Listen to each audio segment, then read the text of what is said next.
Hello everyone, I am Ravinder Ravi, PGT Mathematics, and today we will discuss the chapter number 9 of the plus 1 class, which is sequence and series. And today's topic is geometric progression and short form is GP. आज हम discuss करने वाले हैं GP मतलब geometric progression. और first of all हम geometric progression का definition discuss करेंगे, उसके बाद हम ज्योमेट्रिक प्रोग्रेशन के नंबर डिस्कस करेंगे और उसके बाद लास्ट टर्म डिस्कस करेंगे कि what is the last term of the geometric progression and how to find the sum of the geometric progression. GP का सम कैसे फाइंड करना है वो। तो ये कुछ टॉपिक्स हैं हमारे आज के, जिनके हम रिजल्ट्स भी डिस्कस करेंगे और साथ के साथ हम कुछ इसके पर्टिकुलर एग्जांपल भी लेंगे, जिससे आप लोगों को ये टॉपिक अच्छे से अंडरस्टैंड हो जाएगा। So let us start the first definition of the geometric progression. Now the definition of geometric progression. A sequence of non-zero number is called a geometric progression if and only if the ratio of any terms to its preceding term is constant।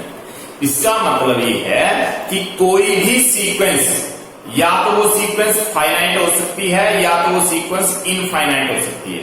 मतलब आप लोग किसी भी sequence के लिए जब हम किसी टर्म का रेशो उसकी पिछली टर्म से फाइंड आउट करते हैं तो वो कांस्टेंट आना चाहिए। इसका मतलब वो रेशो बराबर आना चाहिए, और अगर वो रेशो बराबर आता है तो डेफिनेटली जो गिवन सीक्वेंस होगी वो जीपी में होगी, मतलब वो ज्योमेट्रिक प्रोग्रेशन में होगी।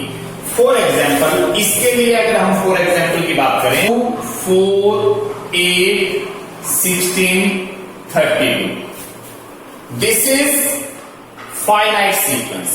ये जो मैंने नंबर्स ले रखे हैं जिसमें 1, 2, 3, 4, 5, मैंने जो सीक्वेंस ले रखा है उसमें 5 नंबर्स है, मतलब 5 टर्म्स है। तो 5 टर्म काउंटेबल है। इसका मतलब ये हो गया कि अगर ये काउंटेबल है तो ये फाइनाइट सीक्वेंस है। Finite sequence, finite sequence. और अगर मैं बात करता हूं 3, 6, 12, 24, 48 अप टू सो ऑन, ये जो है वो इनफाइनाइट सीक्वेंस होगी। तो जहां ये बात हो रही थी कि a sequence of non zero number is called a geometric progression, मतलब ये जो सीक्वेंस है वो कैसी है, या तो वो फाइनाइट सीक्वेंस होगी या तो वो इनफाइनाइट सीक्वेंस होगी। फाइनाइट सीक्वेंस में काउंटेबल टर्म्स होंगी, इनफाइनाइट में अनकाउंटेबल टर्म्स होंगी। तो if and only if the ratio of any terms to its proceeding term is constant. कहने का मतलब यह है कि रेशियो फाइंड आउट करना है। सपोज करो मैंने A2 सेकेंड टर्म का रेशियो A1 के साथ ले लिया तो 4/2 रिजल्ट आ गया, कैंसिल करके रिजल्ट 2। अगर मैं A3 1, 2, 3 A3 का रेशियो इसकी प्रोसीडिंग टर्म 4 के साथ लेता हूं, मतलब A2 के साथ लेता हूं, तो ये 8/4 मतलब 2।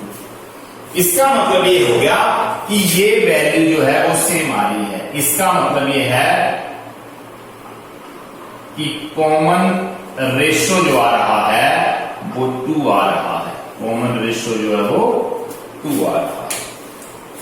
सिमिलरली 16/8 2, 32/16 करेंगे तो 2। सिमिलरली यहां पे इनफाइनाइट में देखिए, फर्स्ट टर्म है, सेकंड है, थर्ड है, फोर्थ है, फिफ्थ है, अप टू सो ऑन। तो मैंने A2/A1 किया 6/3। कांस्टेंट रेशियो जो आप लोगों के पास आ गई है वो 6/3 मींस 2 वैल्यू आ जाएगी। यहां पर हमारे पास 12/, मतलब मैं A3/A2 करता हूं तो 12/6 करूंगा, वैल्यू 2 आ जाएगी। तो ये जो वैल्यू हमारे पास आ रही है ये वाली वैल्यू जो है वो कांस्टेंट रेशो, मतलब इसमें कांस्टेंट रेशो इस क्वेश्चन के लिए भी 2 आ रही है, इस क्वेश्चन के लिए भी 2 आ रही है। तो इसका मतलब ये है कि जब हम किसी भी टर्म का रेशो उससे पिछली वाली टर्म से फाइंड आउट करते हैं तो रेशो जो है वो इक्वल आना चाहिए, और इसी रेशो को, ratio of the term is denoted by small R, उसी रेशो को हम स्मॉल आर से डिनोट करेंगे। N is called the common ratio, और उसको हम कॉमन रेशो से कॉल कर सकते हैं। इसका मतलब उसको डिनोटेड बाय आर और उसको कॉमन रेशो कहेंगे। इसका मतलब ये हो गया कि कोई भी सीक्वेंस या तो वो फाइनाइट सीक्वेंस हो सकती है या तो वो इनफाइनाइट सीक्वेंस हो सकती है।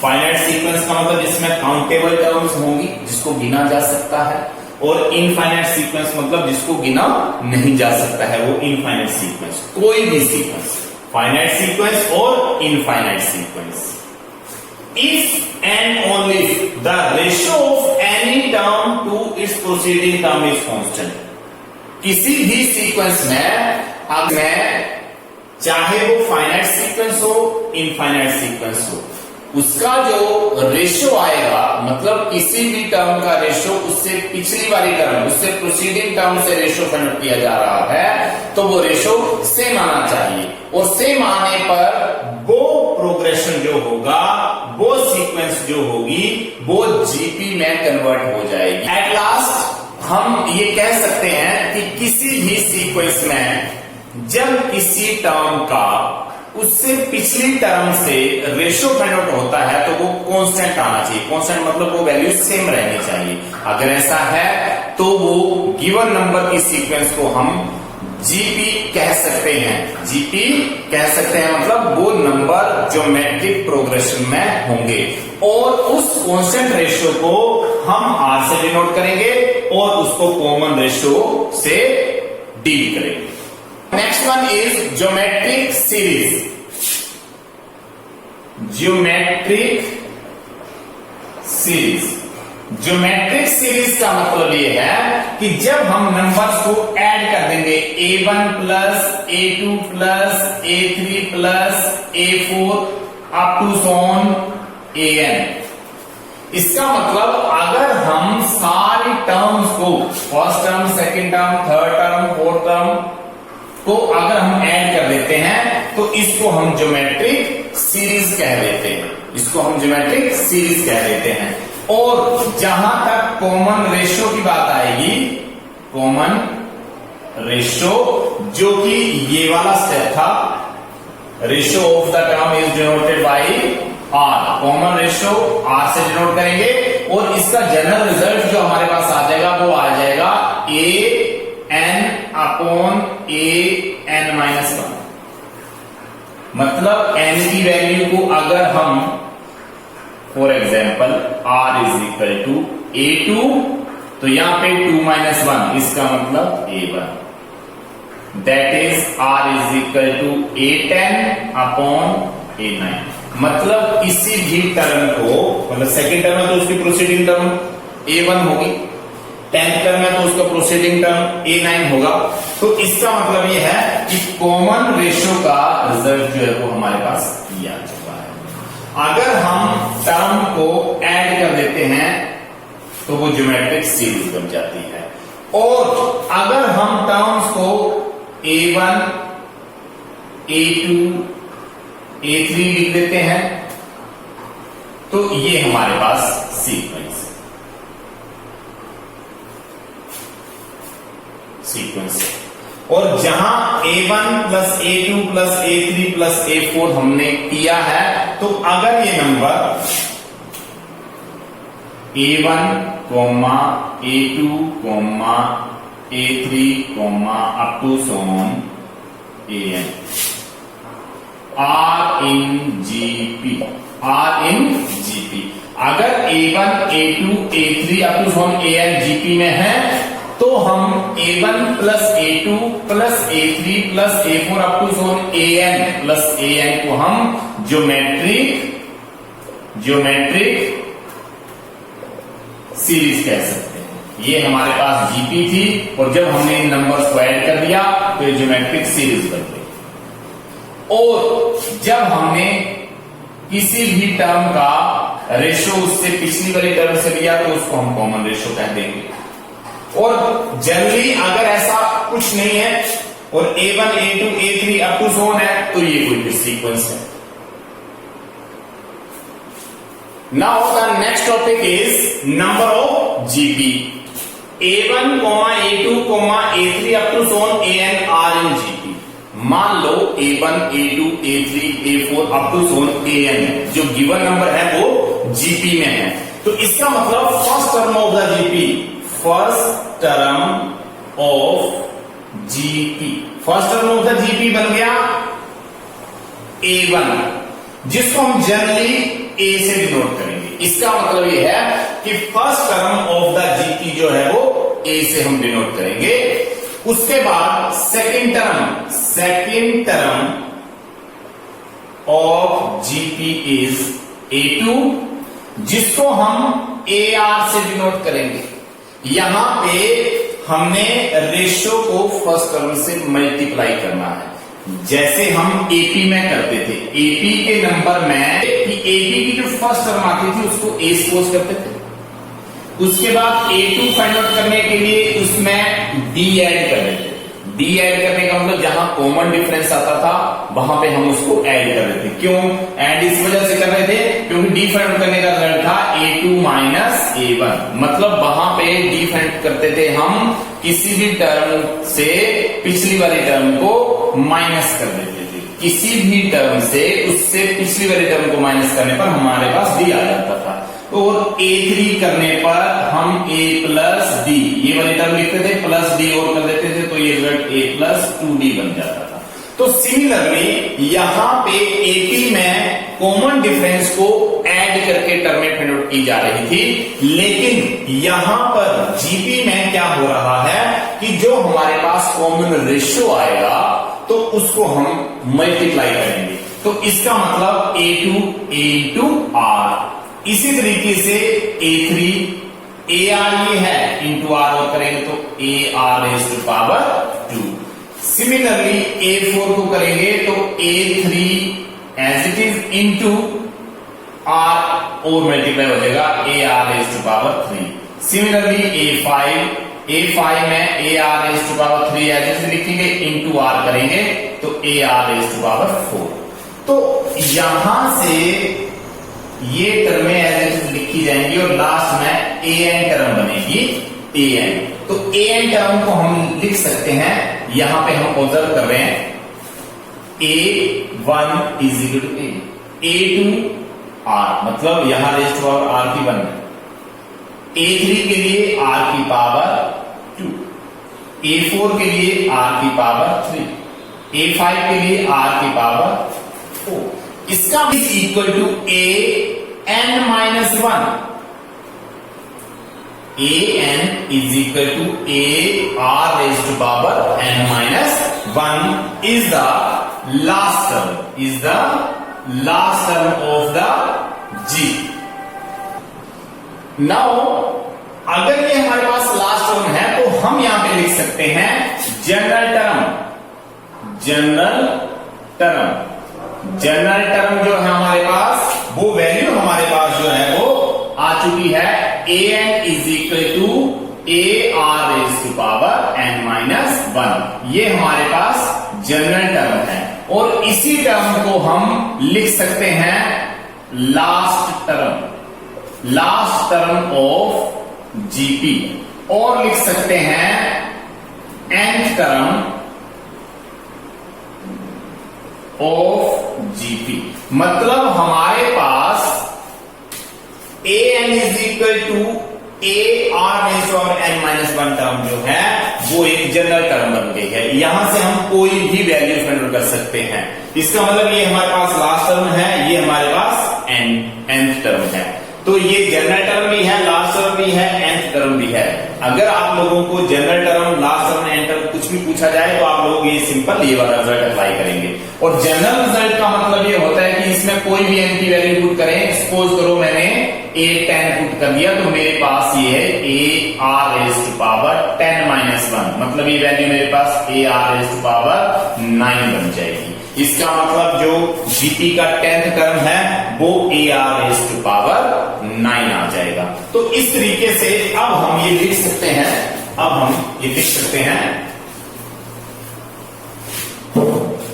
कि a be the first term and r be the common ratio, therefore number of GP r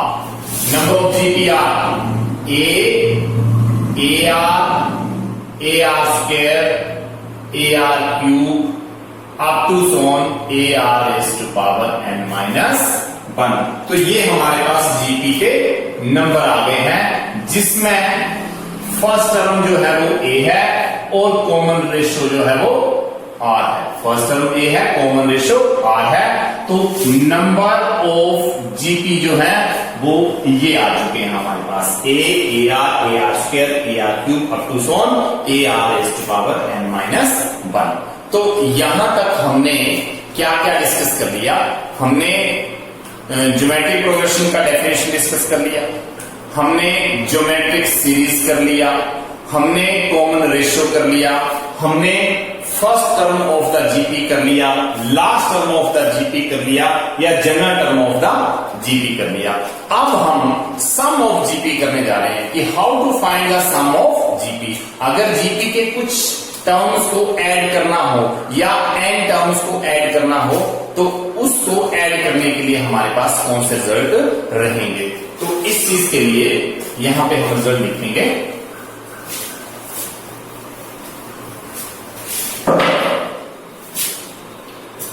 Now sum of n terms of GP is equal to Sn। मतलब हमारे पास सम ऑफ जीपी को denote करने के लिए हम Sn का use करेंगे, और Sn का यूज करने से Sn is equal to a into r raised to power n minus 1 upon r minus 1 if r greater than 1। अगर कॉमन रेशियो की वैल्यू 1 से ज्यादा आती है तो Sn का रिजल्ट हम ये अप्लाई करेंगे। n mean number of terms, a means first term of the GP, r means common ratio, n mean number of terms of the GP and r means common ratio. ये सारी values put करने के बाद हमारे पास answer आ जाएगा। और अगर हम ये वाला रिजल्ट अप्लाई ना करें तो हम ये वाला रिजल्ट भी अप्लाई कर सकते हैं कि Sn is equal to a into 1 minus r raised to power n upon 1 minus r if r less than 1। जब कॉमन रेशियो की वैल्यू r की वैल्यू मीन्स अगर 1 से कम आती है तो हम यहां पे Sn मतलब n means number of terms in GP, a means first term 1 minus r raised to power n, r means common ratio and n means number of term in GP and 1 minus r means common ratio। तो ये वाले result हम apply कर सकते हैं जब हम सम of numbers of GP करने वाले हैं, तो हम ये दो रिजल्ट अप्लाई कर सकते हैं according to question. First of all, we have to find the first term of the GP and then find the ratio of the GP। Ratio of the GP find out करने के बाद हमें पता चल जाएगा कि r की value greater than 1 है या r की वैल्यू लेस देन 1 है। तो जैसे जो वैल्यू अकॉर्डिंग टू आएगी उसके अकॉर्डिंगली हम रिजल्ट अप्लाई करके उसका आंसर फाइंड आउट कर सकते हैं। नाउ क्वेश्चन में कई बार हमें product of the number of the GP दे रखा होता है, तो उस टाइम हम जीपी के नंबर को फर्स्ट, सेकंड, थर्ड, फोर्थ ना लेकर अकॉर्डिंग टू क्वेश्चन हम लिखते हैं। तो सपोज करो if the product of the number is given then in a GP.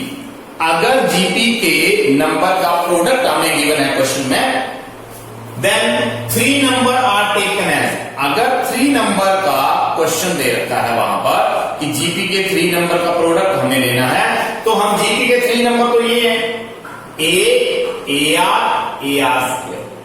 हम ये भी ले सकते हैं, लेकिन क्वेश्चन में थोड़ा सा कॉम्प्लिकेशन हो सकता है। क्यों? क्योंकि वहां पे A और R की वैल्यूज फाइंड आउट करना थोड़ा सा टफ बन जाएगा। तो इस वजह से हम क्या करते हैं कि AR स्क्वायर के बदले हम इसको 3 numbers are taken as, हम लेंगे first term A upon R, second term A और थर्ड टर्म AR। इसका मतलब ये A1 टर्म रहेगी हमारे पास, और ये A2 रहेगी, और ये A3 रहेगी। मतलब ये 3 नंबर हम जीपी में लेने वाले हैं। A1 की वैल्यू A अपॉन R होगी, A2 की वैल्यू A होगी, और A3 की वैल्यू AR होगी। जबकि हमारे पास नंबर ये A1 था, ये A2 था, ये A3 था।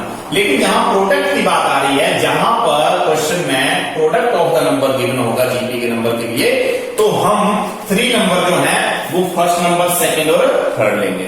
सिमिलरली अगर हमें 4 नंबर की जरूरत पड़ती है, 4 नंबर की जरूरत पड़ती है जीपी में, तो हम 4 नंबर क्या करेंगे, 4 number are taken as A upon R cube, comma A upon R, comma AR, comma AR cube. इसका मतलब ये A1 नंबर रहेगा, ये A2 और ये A3 और ये A4।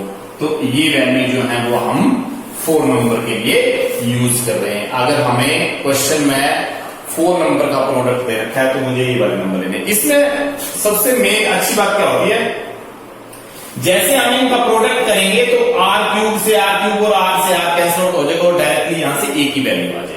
सिमिलरली 3 के लिए देखिए आप लोग, A अपॉन R, A और AR लेने से जब इनका प्रोडक्ट होगा तो R और R आपस में कैंसिल आउट हो जाते हैं और A की डायरेक्ट वैल्यू आ जाती है। लेकिन अगर आप लोग फर्स्ट, सेकंड, थर्ड नंबर ये वाले लेते हैं तो यहां से मल्टीप्लाई करने पर A क्यूब बन जाएगा, R क्यूब बन जाएगा। सिमिलरली ऐसे करके A into A, R into AR square, तो ये A क्यूब और R क्यूब, मतलब कोई भी वेरिएबल की टर्म आप लोगों के पास फाइंड आउट नहीं हो रही है। लेकिन जबकि इसके लिए अगर आप लोग करोगे तो A upon R multiply A multiply AR, तो R और R कैंसल, यहां से A क्यूब, मतलब A क्यूब की डायरेक्ट वैल्यू आप लोगों के पास आ सकती है। वहां पे R नहीं रहेगा तो एक वेरिएबल फाइंड करना आप लोगों के लिए मुश्किल नहीं होगा। नेक्स्ट अगर 5 नंबर की बात आती है, 5 नंबर मुझे प्रोडक्ट दे रखे हैं जीपी में, तो 5 नंबर कैसे लिए जाएंगे, 5 number are taken as A upon R square, A upon R, AR square. तो इसका में जैसे ही इसका प्रोडक्ट आएगा R स्क्वायर के साथ कैंसिल, R के साथ cancel, A into A into A into A into A, इसका मतलब A रेशो 5 आप लोग डायरेक्टली फाइंड आउट कर सकते हैं। तो ये कुछ क्वेश्चंस हैं या रिजल्ट्स हैं। इसके आगे भी अगर 6 नंबर की जरूरत पड़ती है तो A अपॉन R रेशो 5 की टर्म में आ जाएगा, A R ratio two power 5, A upon R ratio 5, A R ratio 3, AR 6 number के लिए, 6 नंबर के लिए बात आ रही है तो हम लिखेंगे A upon R ratio 5, A R ratio 3, AR cube, AR raise to power 5। तो यहां से जैसे इनका प्रोडक्ट होगा 1 2 3 4 5 6, 5 से cancel, R3 cancel, RR cancel, तो यहां से 6। इसी तरह से 7 8 9 जैसे आप लोग लेना चाहो तो अकॉर्डिंग टू दिस पैटर्न आप लोगों के पास वो चीजें आती रहेंगी। लेकिन आप लोगों ने कोशिश ये करेंगे जहां पे प्रोडक्ट ऑफ द जीपी दे रखा है वहां पे नंबर डायरेक्टली ये नंबर ना लेकर इस तरीके के नंबर ले, ताकि आप लोगों को डायरेक्टली वो चीज क्लियर हो सके। तो ये आप लोगों के पास प्रैक्टिकल नंबर है। 3 नंबर ये हैं, 4 नंबर हमारे पास ये हैं और 5 नंबर हमारे पास ये है। तो अब हम कुछ स्पेसिफिक इसके क्वेश्चन लेने वाले हैं। तो क्वेश्चन लेने से पहले एक और आप लोगों के लिए रिजल्ट है कि अगर if A, B, C are in GP, अगर ये हमारे पास 3 नंबर जीपी में है, A B C जीपी में है, तो इसका मतलब B अपॉन A ये कॉमन रेशो है, R जो है वो B अपॉन A कन्वर्ट किया जा सकता है, और इसी की इक्वल आएगा C अपॉन B, क्योंकि ये भी कॉमन रेशो है। मतलब सेकंड टर्म को फर्स्ट से डिवाइड कर दिया और थर्ड को सेकंड से डिवाइड कर दिया, तो इंप्लाइज करके यहां से जो एक रिजल्ट निकल रहा है B क्रॉस मल्टीप्लाई से, B इंटू B मतलब B स्क्वायर बन जाएगा, और इज इक्वल टू बन जाएगा a इंटू सी, a इंटू सी। तो यहां से ये कंडीशन भी एग्जिस्ट करती है कि अगर नंबर जीपी में है तो सेकंड का स्क्वायर करने पर वो इक्वल आता है फर्स्ट मल्टीप्लाई थर्ड, मतलब product of the first number and third number is equal to square of the second number. तो ये रिजल्ट भी कहीं कहीं आप लोगों का यूज होगा।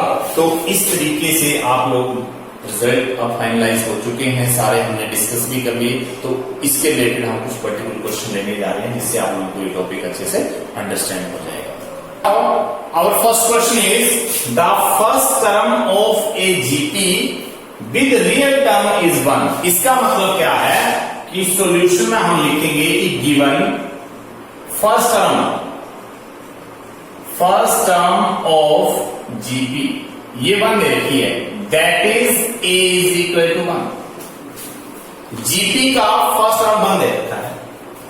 If the sum of its third and fifth term is 90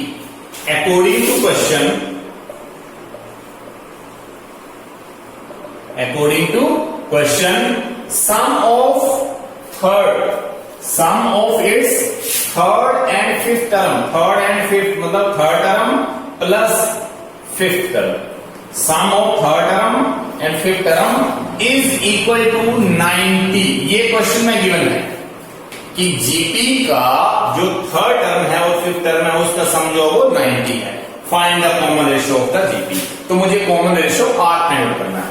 तो यहां से देखिए ए थर्ड की अगर बात करते हैं तो A3 means AR raise to power 2। क्यों? क्योंकि जीपी के नंबर है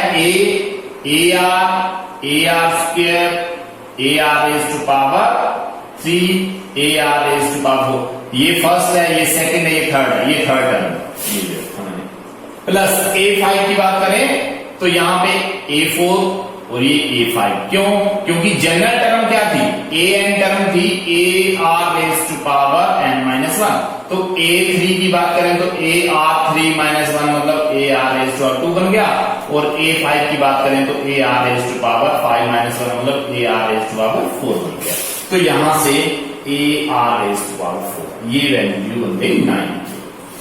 यहां तक क्लियर हो गया आप लोगों को। यहां से देखिए आप लोग कि A और A की वैल्यू हम 1 पुट करेंगे, 1 इंटू आर स्क्वायर और 1 into R raise to power 4 90। तो यहां से हम देख सकते हैं implies that R square plus R raise to power 4 is equal to 90। Implies that R raise to power 4 को पहले लिखिए systematically, R raise to power 2 और माइनस 90 ये 0। यहां से हमारे पास एक इक्वेशन बन चुका है, और यहां से इक्वेशन फाइंड आउट करने के लिए हम put R square is equal to X, ताकि हम फैक्टराइजेशन कर पाए।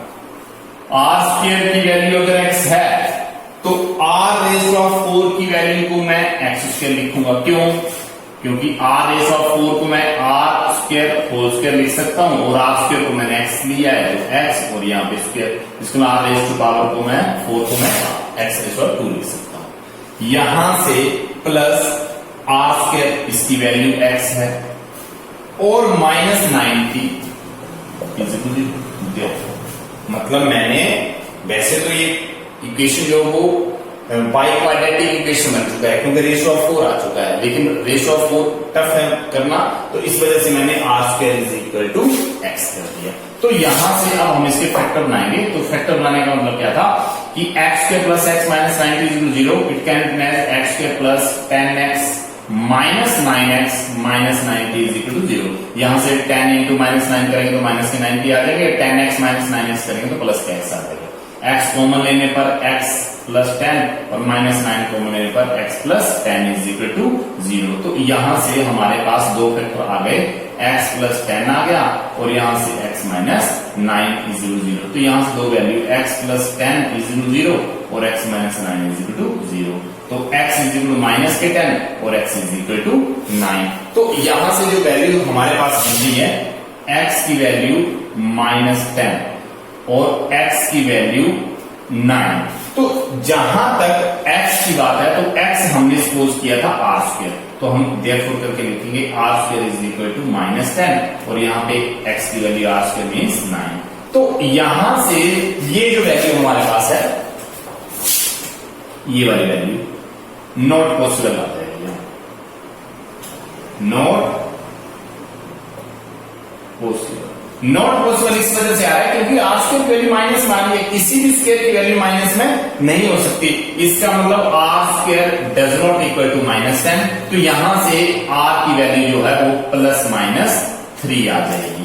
क्यों? क्योंकि r स्क्वायर की वैल्यू अगर 9 हो रही है तो r की वैल्यू हो सकता है 3 हो सकता है -3, क्योंकि -3 का स्क्वायर भी 9 होगा और +3 का स्क्वायर भी 9 होगा। तो इस तरीके से हमने r फाइंड आउट कर लिया है, और r फाइंड आउट करने का मतलब क्या था कि find a common ratio, common ratio find out करना था, तो देयरफॉर करके हम लिख सकते हैं therefore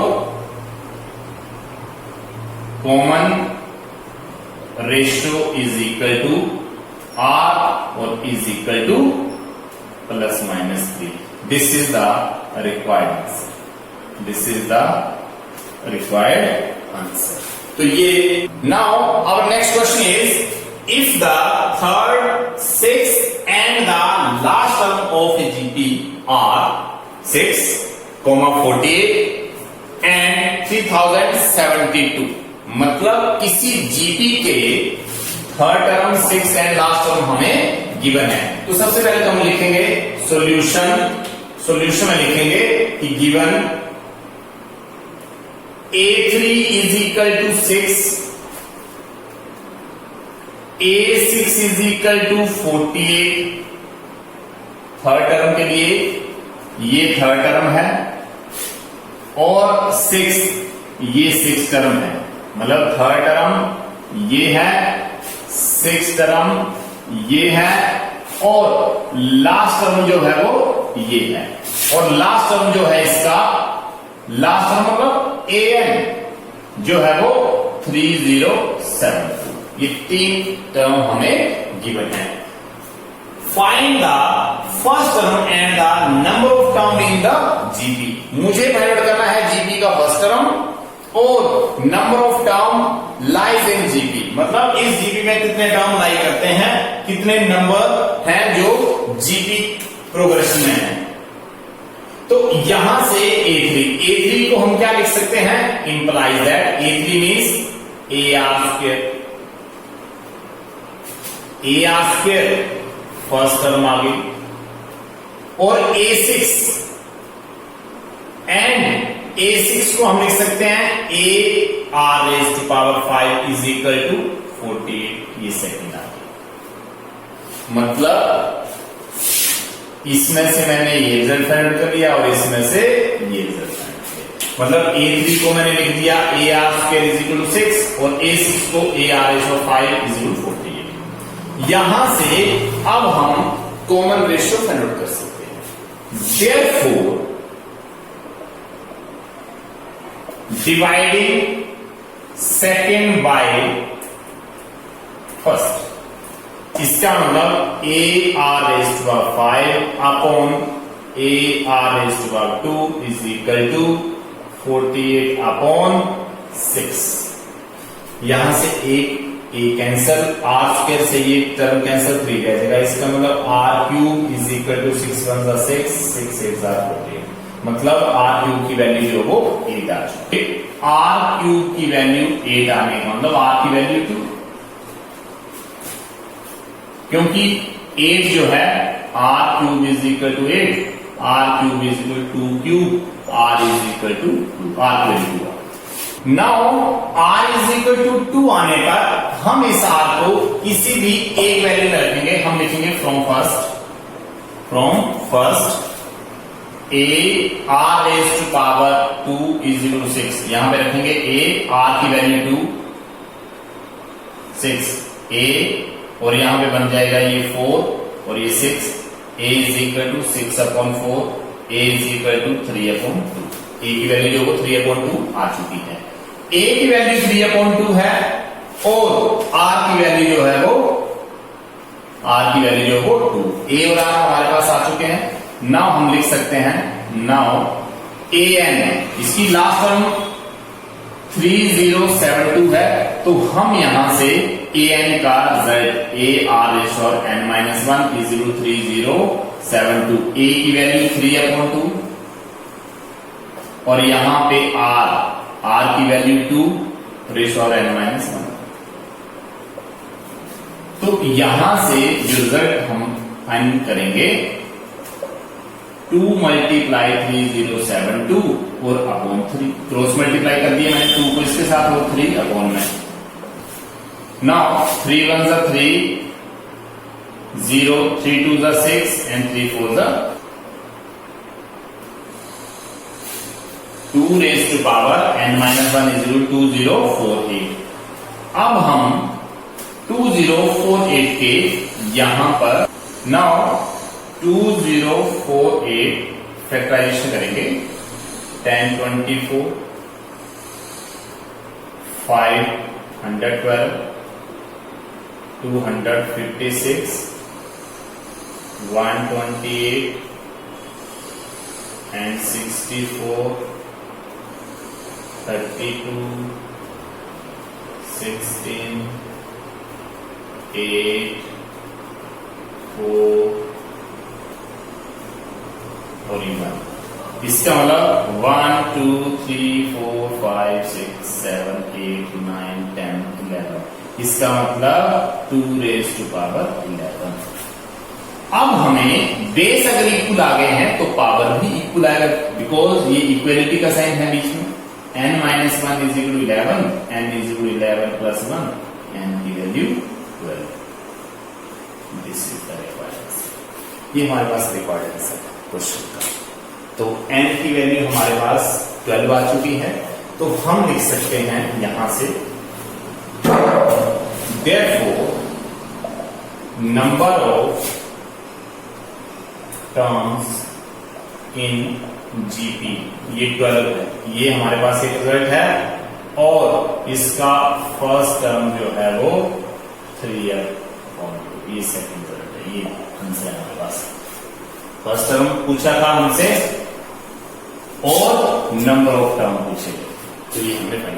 now our next question is find 3 number in GP whose product is 216, whose product is 216 and the sum of their product in pairs, और उन नंबर्स का प्रोडक्ट लेना है इन पेयर, पेयर में मतलब फर्स्ट सेकंड का product plus करके second और थर्ड का प्रोडक्ट प्लस करके थर्ड और फर्स्ट का प्रोडक्ट 156।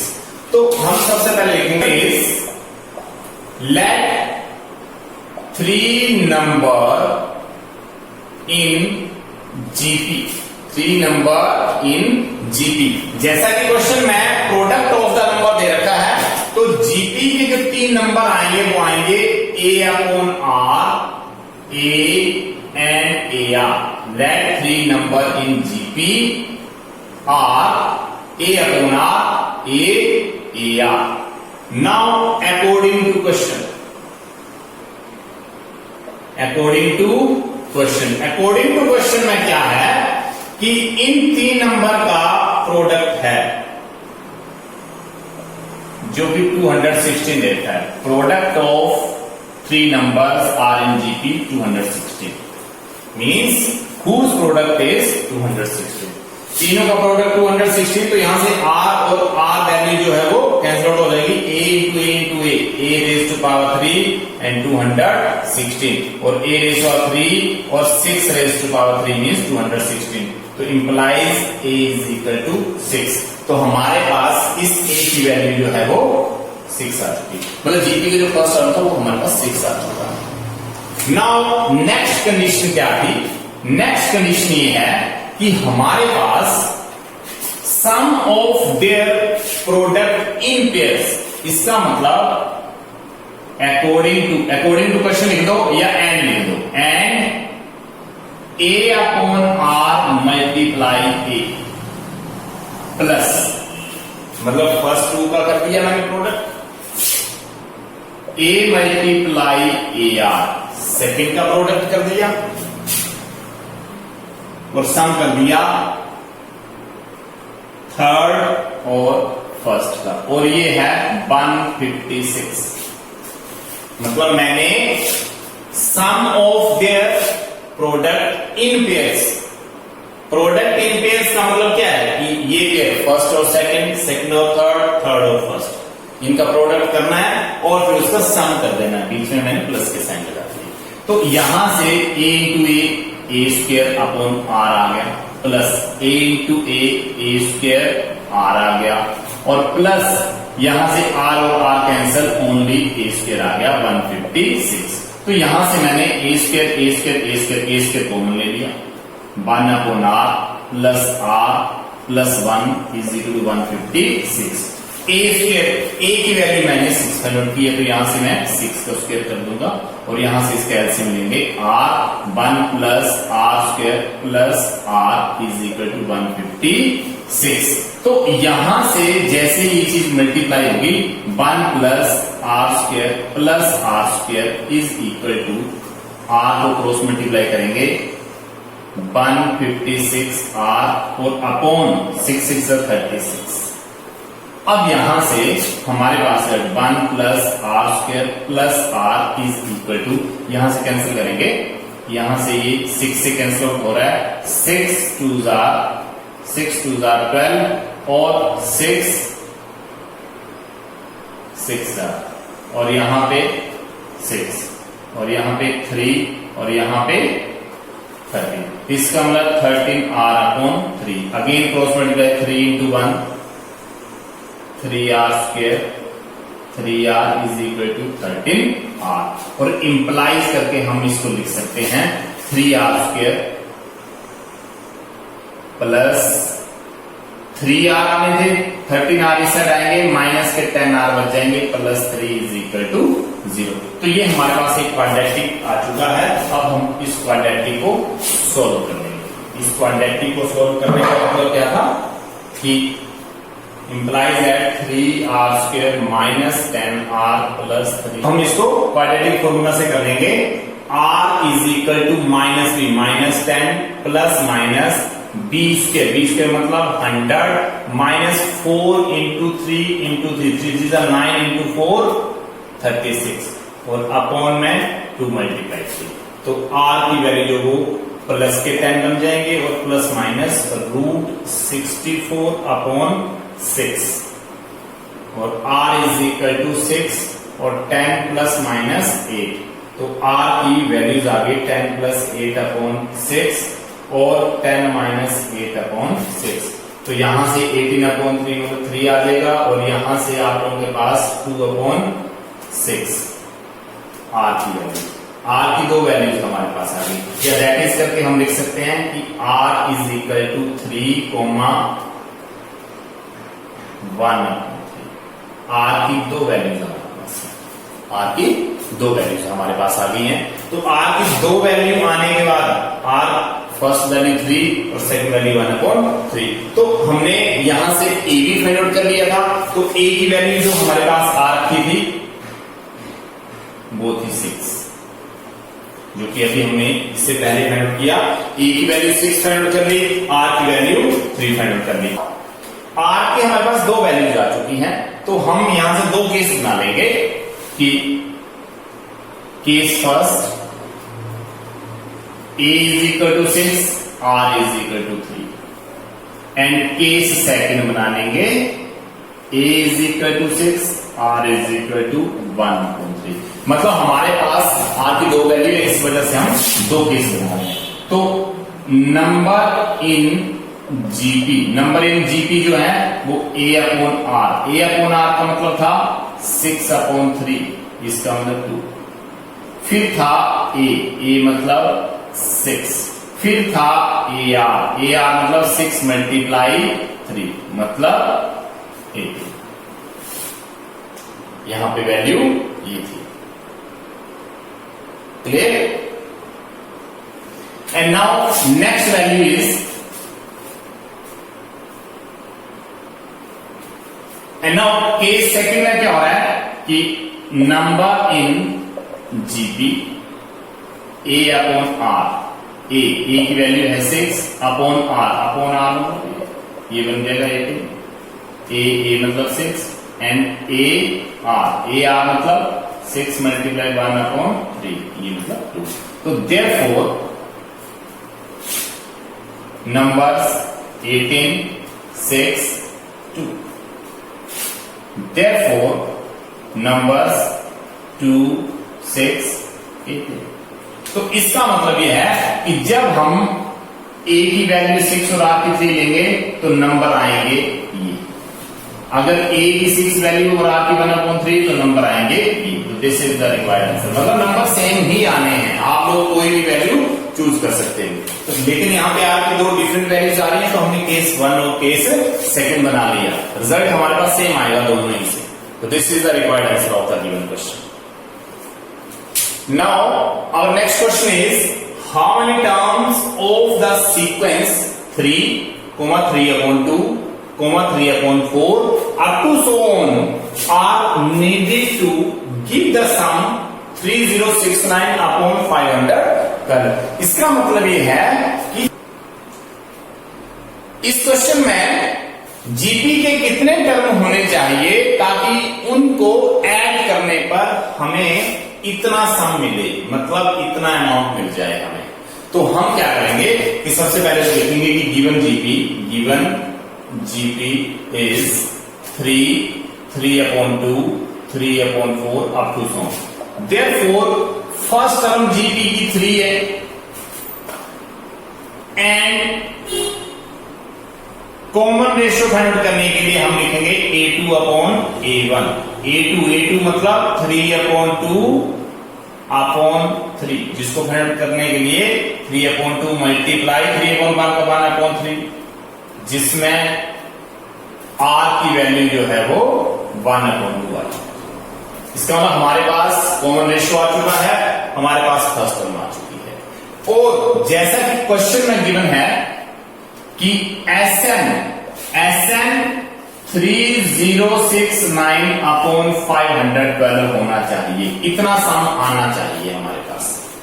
तो जैसा कि हमें SN के बारे में पता है, SN का जो रिजल्ट होता है R की वैल्यू जो है 1/2 है, जो कि लेस देन 1 है। तो हम SN का रिजल्ट जो है वो A और ये 1 से लेस है तो 1 - r⁻n और 1 - r अप्लाई। SN का रिजल्ट अप्लाई कर दिया जो कि 3069 है और 500। ए की वैल्यू हम यहां से पुट करेंगे 3, 1 - r⁻n को r की वैल्यू 1/2 पुट कर देंगे और यहां पे 1 - 1/2 इज इक्वल टू 3069/512। अब यहां से 3 और यहां से 1 - 1/2 होल स्क्वायर n अपॉन यहां से 1/2 आ जाए, क्योंकि 1 - 1/2 मीन्स 1/2 एंड 3069/512। यहां से ये 2 3 के साथ मल्टीप्लाई हो जाएगा, रिजल्ट आ जाएगा 6 × 1 - 1/2 raise to power n is equal to 3069/512। तो ये रिजल्ट हमारे पास आ चुका है। अब हम यहां कर सकते हैं इस क्वेश्चन को,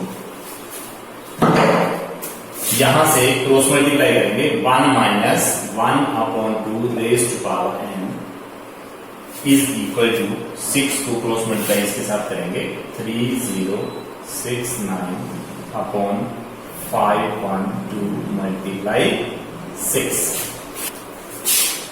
implies that 1 - 1/2 whole raised to power n is equal to 512। यहां से इसको कट किया जा सकता है, 3 2s are 6 और 1023 ये कैंसिल आउट हो गया और मल्टीप्लाई यहां पे 2, तो ये बन जाएगा 10 20 10 23 और यहां से 1 - 1/2 होल स्क्वायर n। तो यहां से 1 - 1023/1024 इसको इस साइड लाएंगे तो माइनस का बन जाएगा, ये माइनस के साइड जाके प्लस का बन जाएगा। इंप्लाइज है एलसीएम लेने पर हमारे पास 1024 माइनस 1 बचेगा और यहां से 1/2 यहां से इंप्लाइज करेंगे ये वाला रिजल्ट यहां से 1/2 इसका मतलब क्या है कि 1/2 करेंगे तो 1024 आ जाएगा और इज इक्वल टू 1/2 इंप्लाइज है बेस इक्वल है तो इसका मतलब ये है कि पावर इक्वल होगी क्योंकि बीच में इक्वलिटी है इसका मतलब 10 is equal to n implies है n इज इक्वल टू 10 तो इसका मतलब ये है कि इस जीपी में अगर हमारे पास 10 टर्म्स होंगे तो उनका जो सम आएगा वो हमारे पास 3069/512 आ सकता है।